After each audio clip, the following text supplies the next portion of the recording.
Ruben Swartz, your host and chief nerd. Welcome to Sales for Nerds, the podcast for people who love using their expertise to serve clients but maybe aren't quite so enthusiastic about the sales and marketing aspects of the business. I struggled with this for years, ironically, as a sales and marketing consultant to the Fortune 500. Over time, I realized that there was a more effective, more authentic way to get clients by helping instead of selling, teaching instead of marketing, and connecting instead of networking. My mission is to help you learn the easy way instead of the way I learned it, by sharing my stories, by bringing on awesome guests to share their stories. And of course, as a software guy, I had to go and create the CRM I wished I'd had when I was struggling with more traditional systems.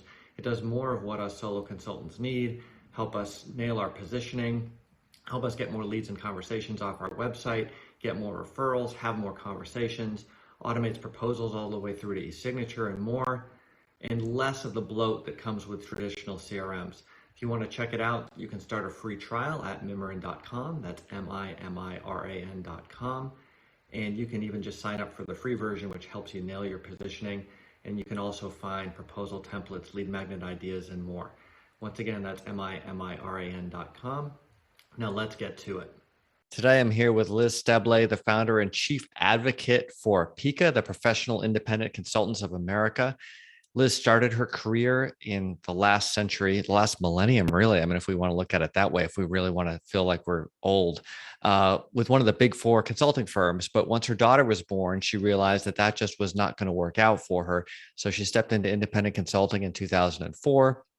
In 2009, she founded her first business, Proco Consulting Agency, which is now a multi-million-dollar consulting firm serving Fortune 500 clients. And in 2016, she started PICA to help other consultants succeed as solopreneurs. I've been dying to have Liz come on the show. Liz, welcome to Sales for Nerds. What do you have in your glass? Well, unfortunately, I forgot that we talked about having a glass of wine, and so I still just have a cup of hot tea. It's actually still snowing here in Reno, near Lake Tahoe, and as you know, we're having record snowfall. So I think I was just going for the hot beverage. Got it. I've got some Acha Santa Maria Valley Pinot Noir, quite nice. Where's my camera? There it is. So Acha, I guess, means axe, and it's pretty tasty. It's got that lush fruit flavor with a little bit of extra cranberry, I would say, in there. In my defense, I'm 2 hours behind you, earlier than you, so it's still afternoon for me. Totally. Well, that's why we're trying to schedule this at a time that would be happy hour for both of us, which can be challenging, especially with kids and pets and all that good stuff. But I'll have to have wine for both of us. So Liz, tell me a little bit about why you got into consulting in the first place. Why did you join a big four firm? I realized early on in my career that I hate repetition. So I'm the type of person that likes to go in, take care of something, and then move on to the next thing. I don't like maintaining things. I don't like doing the same job over and over again. So that's one of the reasons why I decided to pursue a career in consulting after grad school, because, you know, if you do your job right, you work your way out of a job every time. And then you go do something different. Yeah. Okay. And then you had a baby, and then you realized, wait a second, this plan doesn't work. What was wrong at this point? It's pretty common knowledge that when you go to work for a big global firm, it becomes your life. And I think they've been trying to change that perception over the years, but particularly this was back in 2001 when my daughter was born. I remember one of the senior partners saying to me, "We missed you at the team meeting last night," which took place at 6 p.m. And I said, "Well, my nanny's off at 6 p.m. So I had to get home. I talked to Joe this morning, got the download. And so I'm up to speed." And he said, "Well, this isn't really going to be sustainable." And I thought to myself right then, nope, it's not. You are absolutely correct, but not in the way you think. Exactly. Was he hoping that you were going to have your nanny stay later, or, give your child up, or I have no idea, but we used to joke that if there was a way to FedEx breast milk, the firms would have had you do it. Right. So I actually did leave the firm shortly thereafter, and I went internal to Levi Strauss as Director of Organizational Change Readiness for their first attempt at implementing SAP worldwide. And then they pulled the funding on that program, and I called a former PwC client and I said, "Hey, I'm out of here. Do you need any consulting help?" And he said, "Are you kidding? How soon can you get here?" So I literally fell into independent consulting by accident. I didn't even have a laptop before I had my first project. But that first year, I did my taxes and I realized, hey, I made more money, worked fewer hours, had more quality time with my kid, didn't have to listen and deal with the big firm BS. This is great. So I never looked back. Very nice. I thought everybody should be doing this, but it's not that simple, right? And it's not the career choice for everybody. There's definitely some pros and cons and drawbacks. And I'd say the single most important thing about this career path of being self-employed or a solopreneur is you got to be willing to push your comfort zone, do things you're not used to doing. Right. You can't have someone else make that sales call. You had to call up your former colleague. Exactly. You've got to figure out how to, implement, run, manage the CRM. You've got to be your own tech support. You got to be your own everything. So it can be hard for people who are used to being in a corporate job their whole career. But on the other hand, especially through PICA, the Professional Independent Consultants of America, I've seen plenty of people step out of their corporate jobs and have a really happy, thriving consulting practice. So you raised some great points, or you sort of allude to some ideas here that I think are really important. So many people are kind of fed up with some of the corporate grind. I think that's been going on for a while. I had a similar experience to you where I was running my own firm. So it wasn't as bad as the every week, 50 weeks a year, Sunday through Thursday grind, but it was still a grind if I wanted to actually make money. And so I restructured what I did when my kids got here for similar reasons. So if somebody's now burned out with 12 hours of Zoom meetings a day, whatever, COVID, thinking about, gosh, I'd like to go out on my own. You mentioned there are pluses and minuses. What should people be thinking about maybe before they make the leap? Yeah, well, lots of things. I actually do a webinar on this topic. So let me see if I can remember them from by heart. But I'd say the number one thing, of course, is cash flow. So, and this is one of the biggest fears people have is, can I make a living or can I make what I need by being self-employed and doing my own consulting? So cash flow can be like a Richter scale. It depends on what type of consulting you do and who your target clients are. But in all the years that I was self-employed, so before I started my first company, Proco, my monthly income ranged from $5,000 a month to $28,000 a month. Obviously, $28,000 a month is a good living, but you can't be a single mom in San Francisco on $5,000 a month. So you need to have a safety net. You need to be prepared to go months without income. So even if you started consulting for a client on January 1st and you invoice them on January 31st, you might not see any money until April. And the bigger the client, the longer the payment terms. It's counterintuitive. That's the way it is. So if you're going to do consulting work for HP, General Motors, Walmart, their terms are going to be at least net 45. Some of them are net 75 now. So you have to have a safety net and you have to have some money set aside. Well, and I know from personal experience that it's bad enough that it's net 45, net 60, net 75. But then, oh, you're a new vendor. Something got lost in the payment system. Oh, sorry, we didn't run that check. Absolutely. The first one is the hardest. So it's like, okay, you got excited because you finally got a client and the numbers look really good. But to your point, the cash isn't in the bank. And I don't know if you have strong feelings on this, but I remember reading a book about independent consulting and it said the first thing you should do is open a line of credit at your bank before you think you need it. And I was like, I don't need that. And of course, it took me years to do it. And then I've revised everybody since then. Step one, go to your bank, get a line of credit so you're not sweating when that check's going to come in quite as much. And Yes. People usually ignore it until they've had that, oh my gosh, what's going to happen experience. Especially, it's pretty easy to get a HELOC, a home equity line of credit, if you own your own home, or at least own part of your own home. So yes, that's a good advice just to de-stress, right? Mm-hmm. So you can borrow money from that line of credit and then pay it back once the invoice is paid. Right. Especially or if you get severance, put all that money into a separate bank and then draw from it if and when you need it. Sure. And of course, if you're by yourself and you don't have other expenses beyond your own expenses, that's great. I would end up with payroll at times. And that was when I was like, well, I'd just say I had more hair before I had to deal with those situations. Sorry, so we got off on a tangent. So step one, consider cash flow, right? Not just how much money do you need to live, but what are you going to do when it comes in chunks and not regularly twice a month, automatically deposited into your account? Yeah. So money management is the other side of that coin, right? You need to be disciplined enough to set aside money for your quarterly taxes.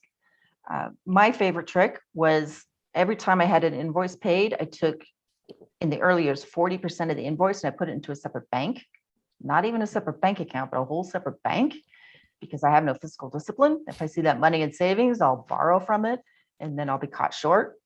So I put 40% into a separate bank. And then when my quarterly taxes were due, I transfer the money to my main account and pay the taxes.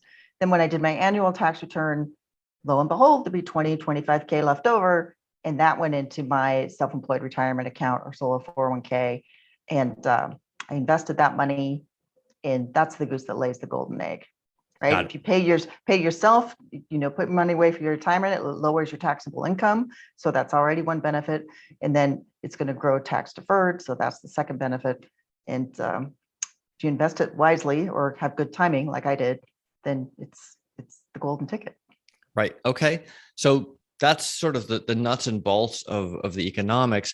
What about finding clients? This is the number one concern: fear, uncertainty, or doubt. I call it FUD. Number one FUD of people who are just stepping out on their own is, I don't know how to do business development. I don't know how to do sales. So if they've found your podcast, they're already on a good path, right?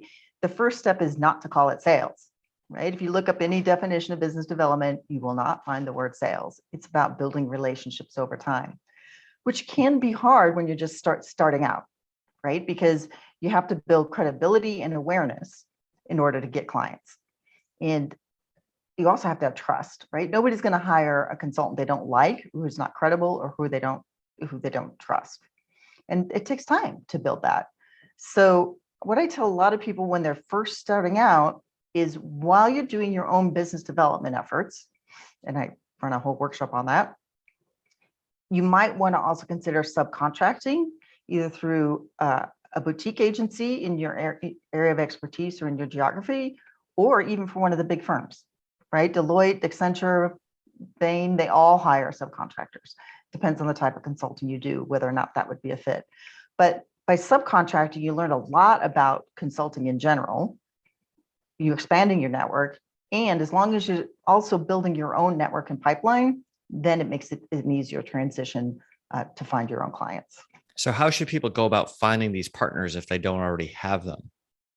Yeah, so I would do simply an internet search on digital marketing, Dallas-Fort Worth area, digital marketing consulting, Dallas-Fort Worth area, or whatever your area of expertise is and your given metro area, and list of boutique firms will come up. And then you can just reach out to them and say, hey, I'm stepping in independent consulting. Do you hire subcontractors? Would you be interested in a cup of coffee? Or here's my CV, or, just start networking, or go on LinkedIn and see who do you know that's connected to somebody that works at that firm, and ask them for a cup of coffee or an introduction to somebody that works at the firm. It's all about talking to people. And I know, Ruben, you are the biggest fan of picking up the phone and calling people, but that's really, you just have to have conversations. You're saying it, not me. So I'm not a broken record just yet. You have to have a lot of conversations. And then some people wonder, they're like, well, I'm kind of introverted and maybe this isn't the right field for me. And to those people, I want to say, I know a lot of introverts that make a really good living as an independent consultant, because introverts tend to listen more, listen better, listen more acutely. And that's really what good consulting boils down to, is that really understanding what the client is saying and what they're not saying. So, but you do, even if you're an introvert, you do need to feel comfortable reaching out to people that you might have worked with 3, 4, 5 years ago and saying, hey, it's been a while since we've been in touch. I'm thinking about stepping out into my own consulting practice. Would love to reconnect and pick your brain on whether or not you think this is a good idea. You have to be comfortable reaching out to people. And I think that was very, very hard for me. And I did a bad job of it. And looking back, it's one of the many things that I wish I could have done better. But the thing that was silly was I built it up as the wrong thing in my own mind, right? It's like, oh, I'm going to go pitch all these people. I feel very awkward. And that's not it at all. You're just connecting with them person to person. You're asking for help. You're asking for advice. You're giving them connections and advice where appropriate. It's human to human. It's not a sales pitch. And you can do that as an introvert. Yes, definitely. Lots of people have good success with what I call the flattery approach. Hey, Joe, I know it's been a while since we've been in touch, but I'd really like to pick your brain on about something. Would you be open to a virtual cup of coffee? That almost always works. And if it doesn't work, that's okay. Yeah. If one person or 10 people say, no, I'm too busy, or I don't remember you, or gosh, I don't even like you, that's okay, right? You pick up and move on, and you deal with the people that like you.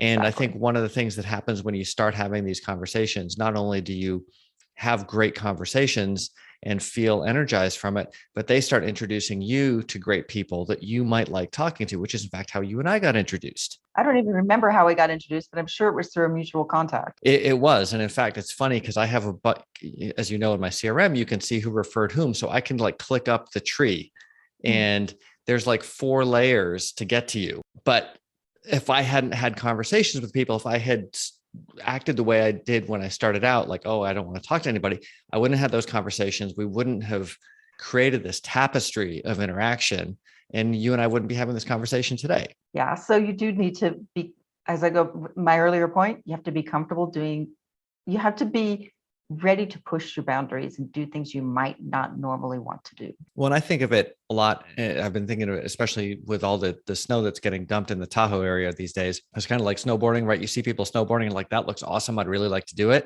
And then you actually get out there and it's cold and the hill looks scary and you haven't done it before. You can have second thoughts. Yes, but that's when you take a lesson. That's when you take a lesson, right? And you get better. And lo and behold, you turn into someone having fun doing that. But if you chicken out at the very beginning and say, never mind, it's cold, it's snowing, I don't know how to do this, and you go home, you're never going to get anywhere. And I think it's easy for people to get to that first slope when they quit and go out on their own and say, oh my gosh, I didn't realize I had to do all this stuff. Never mind, I'm just going to go in where it's not snowing. And as you point out, there's actually organizations for people like this who can get training and coaching and have someone instruct them down the hill so they can have fun faster. Exactly. Like we say at Pika, just because it's called independent consulting, you don't have to do it alone. That's why we created Pika. That's funny. I have this feature in my CRM where you can connect with other people. And it's like, just because you're solo doesn't mean you're alone. That's the tagline I use, right? And I think we all want that independence, not all of us, but the people who end up loving independent consulting, right? We want independence. We don't want to necessarily have a big organization that we're dealing with.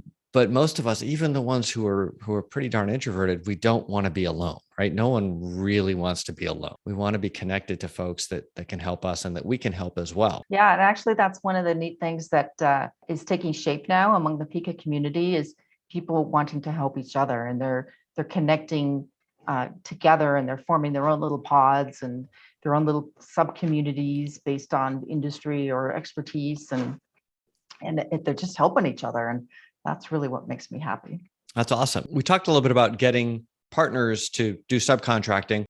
What about getting direct clients? Any tips there? Yeah, of course. The number one tip is to really refine your point of difference, to use a marketing term, or your personal branding, to use a squishy term, because you need to be known for something. A lot of people think that they're going to go into consulting as a jack of all trades because then they'll be open to more opportunities. Mm-hmm. But what I've seen in the last 20 years is the reverse is true.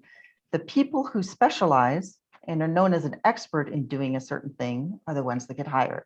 And I think the reason for this is if you put yourself in your prospective client's shoes, and let's say they need to acquire a company and they need to do some merger integration work. They don't want to hire somebody who could do that kind of work. They want to hire the expert in that kind of work because they're going to spend tens of thousands of dollars. They want to hire the expert. So that takes a lot of work to figure out what's the tip of your spear, right? Mm-hmm. So if you throw the harpoon, yeah, you can do all those other things, but you really want to be remembered for something because that's what generates referrals, that's what generates business, and that's also what boosts your credibility. I think that's a great point because when you get narrow and you get expert, not only do you get more results in sales conversations, but you're actually more referable and you get more referrals than if you're broad and you don't stand for anything. Because it's easier to be remembered. It's easy. So when I was in consulting, I was known as the person to call if there was a big, hairy change, particularly big, hairy technology change. well, I'm neither big nor hairy, but former clients, colleagues would be in IT staff meetings or steering committee meetings, and they'd say, oh, we're going to be implementing Siebel CRM. It's going to be a big, hairy change for our field. And my former clients and colleagues would say, hey, have you talked to Liz Steblay? And they'd say, well, why? Who's Liz, and why would we need to talk to her? And my client, this was my former client, Sally, and she'd say, just trust me, if you're doing anything that's going to affect the sales force, you want to have a conversation with Liz Steblay. So the key words were big, hairy change. Now, each person might have different key words, and the more English they are, the better. Right. But the point was, or my point is, that when somebody heard those words, they'd say, oh, you need to talk to Liz Steblay. So it takes some effort to figure out what your key words are, but that's what drives referrals in business. And it often takes not just introspection, but actually more conversations with people, because right, the prospects and the partners are going to be the ones who use the term big hairy and tell you that that's what you should be using in your marketing, right? Yes. Most of us aren't going to come up with that on our own. And as you know, I like to beat this drum a lot, but the way I try to get people to think of it is, if you're on an airplane and someone's having a medical emergency, they'll ask, is there a doctor on board? Because they'll just take anybody. And if there's more than one, they'll take the one who's closest in specialty. But if you're on the ground and you're scheduling a knee surgery, you don't say, hey, is anyone a doctor? Right? You go to the doctor who does 20 knee surgeries a week and specializes in whatever it is you are, old ladies, athletes, whatever, right? As narrow as you can get, because that's the person who's going to take care of your knee. Now, your clients want the same thing. So they're not in an airplane, probably. They're going to go select the person who takes care of dozens of knees every week, and you got to be that person. And it's also okay to change and evolve that over time, right? You're not carving a monument in granite with your website and your branding on it.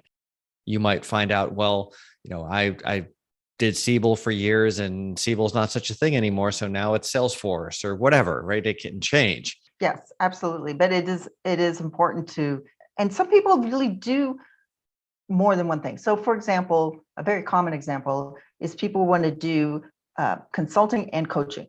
They're like, well, I don't want to specialize in one or the other. Well, then the trick is to come up with the umbrella statement that encompasses both of those service offerings. Right. It gets harder, but it's doable. Then you're known as the person to call for moms who are entrepreneurs. It's still possible to have multiple service offerings, but you still need to be known for something. Right. It's like the knee surgeon could do different procedures, but they fix snowboarders' knees or whatever it is.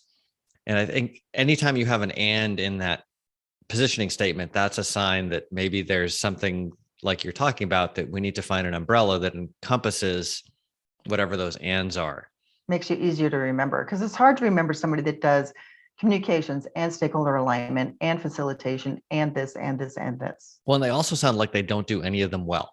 Exactly. Right. Like by definition, when you hear that statement, you're like, well, we only need stakeholder alignment. So let's go find the stakeholder alignment person. Exactly. We talked a little bit about getting clients, having strong positioning, huge fan. What do you do once you've sort of decided, okay, I'm doing stakeholder alignment or whatever it is in Dallas, Fort Worth? How do you actually go find those people who might need that, or let it be known that they should come to you? Really what we're talking about is how to build awareness that you're the expert and that you're available to help people with these problems or situations. One way to do that, of course, is outreach, having a ton of conversations with people. But another is, this is what David A. Fields calls, go to where the fish are. So you got to know who your prospective client is, and then where are they likely to hang out? Mm-hmm. Or what groups do they belong to? What LinkedIn groups are they going to be perusing? What conferences do they go to? Then, yes. David A. Fields, The Irresistible Consultant's Guide to Winning Clients. Great book. If you haven't read it, we'll put it in the show notes. Sorry. Yes, so go where the fish are. Yes. Go to where the fish are. And, even if it's like a local conference, let's say it's a local HR group, like in the Bay Area, there's something called the HR Strategy Forum. It's only in the Bay Area. So it's a pretty local crowd, but groups like that are always looking for guest speakers and panelists. And so you reach out to them, and that's how you gain more visibility to people that you don't know. So you're not as dependent on referrals. There's also, you could be a guest blogger. It's hard to have your own blog because you have to do it regularly and it takes a lot of time, but a lot of places will accept guest bloggers, right? So there's that. There's commenting on other people's blogs and articles.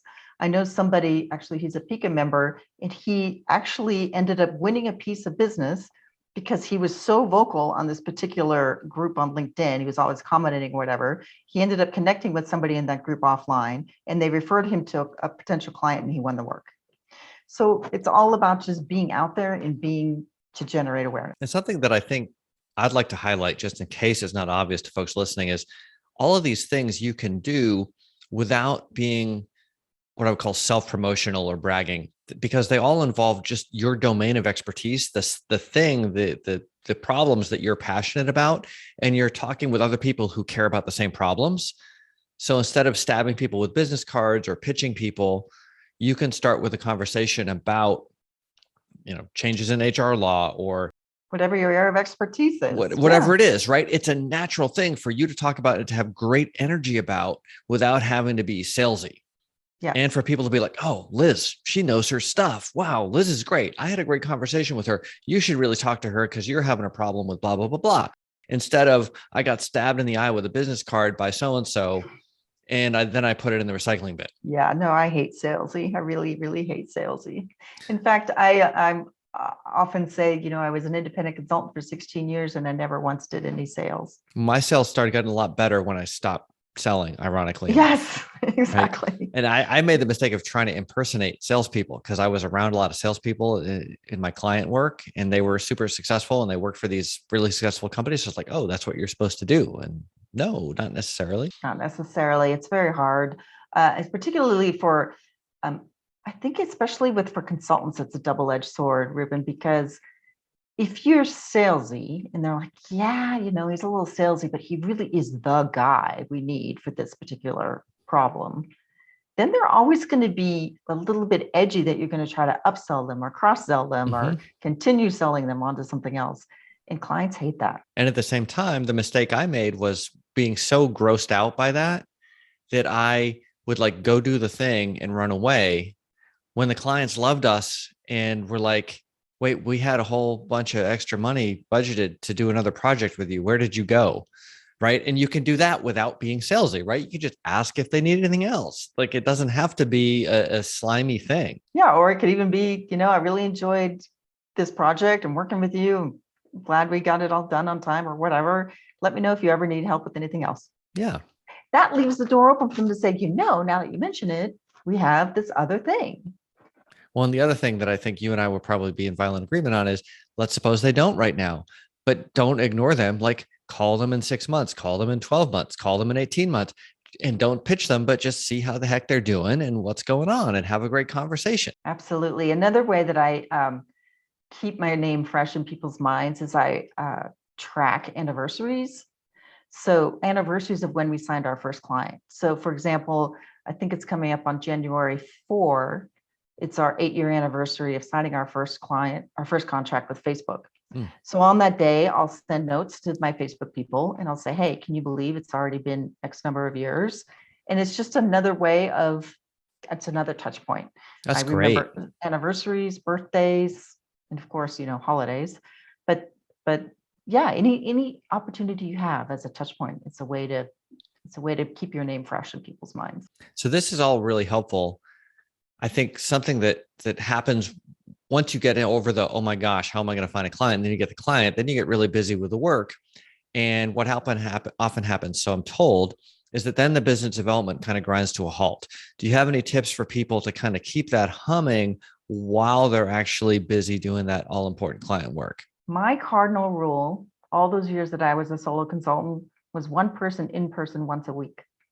Harder with COVID, so now it goes to virtual cocktails or cup of coffee.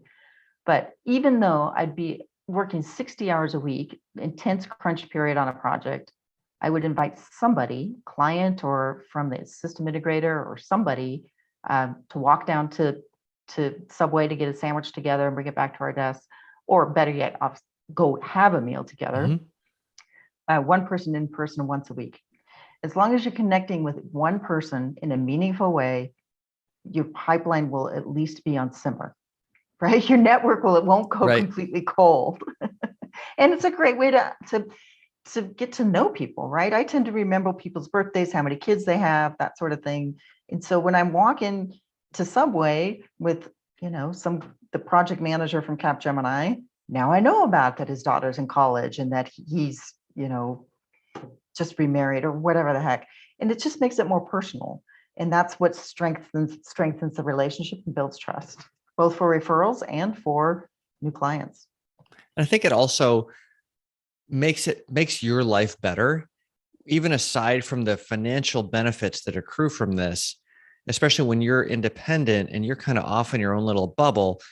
You can fall into this isolated state, and it's nice to just connect with people that you enjoy talking to. Yes, right? Like that has intrinsic value right there. I still have former clients on my Christmas card list from 16 years ago, maybe having from a long time, but it's because we became friends. Right. Liz, anything else that you feel like people should really think about before they take the leap or go over the side onto the slope? I mean, I know you could probably spend like weeks talking about this, but like I said, I do have a webinar on it, but one thing that pops to mind, two actually.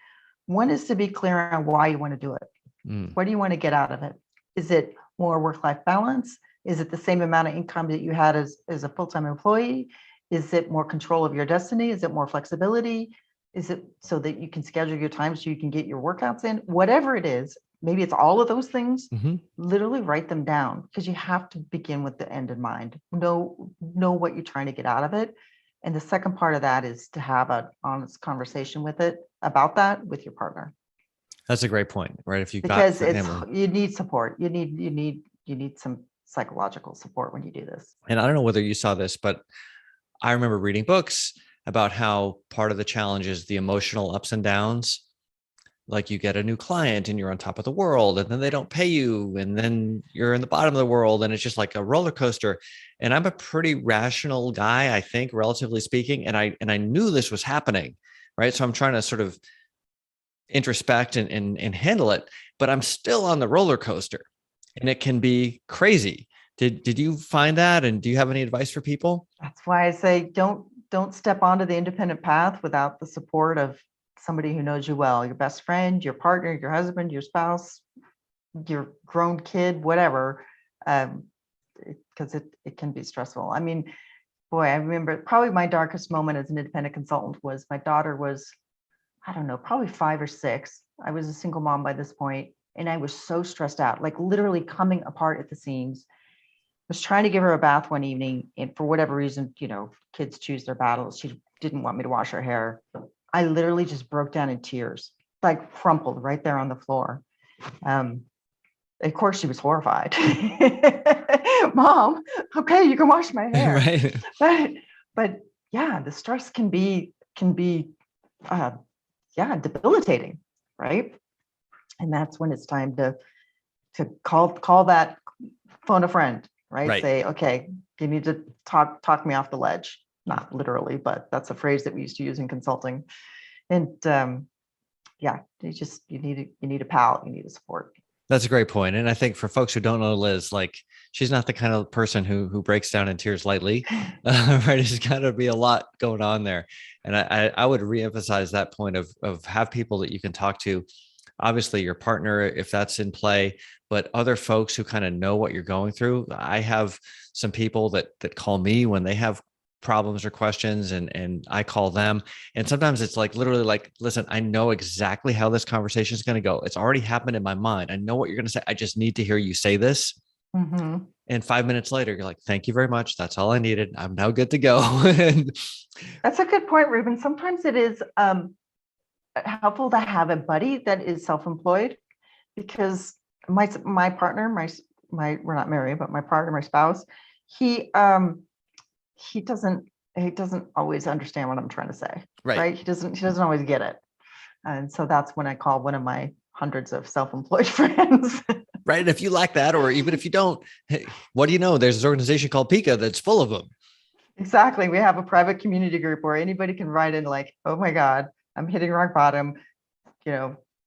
Help me out, you guys. What would I do in this situation? Right. Speaking of which, how can people find you if they want to get in touch and learn more? LinkedIn, obviously, is the easiest.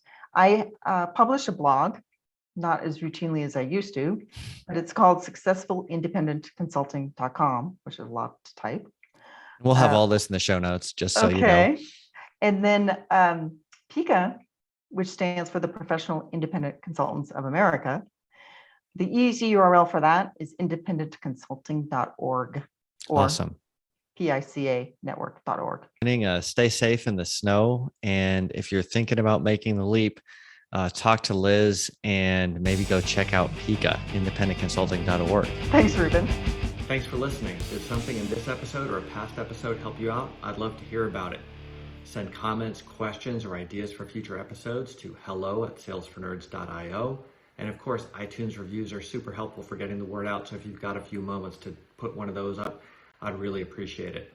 If you've got a friend who'd benefit from one of these episodes, send a link. If you've got a friend who wouldn't benefit from one of the episodes, but you just haven't talked to in a while, this is a great excuse to pick up the phone and give them a call.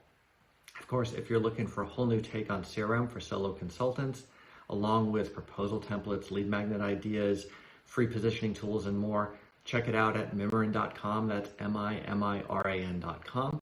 Again, thanks for listening, and until next time.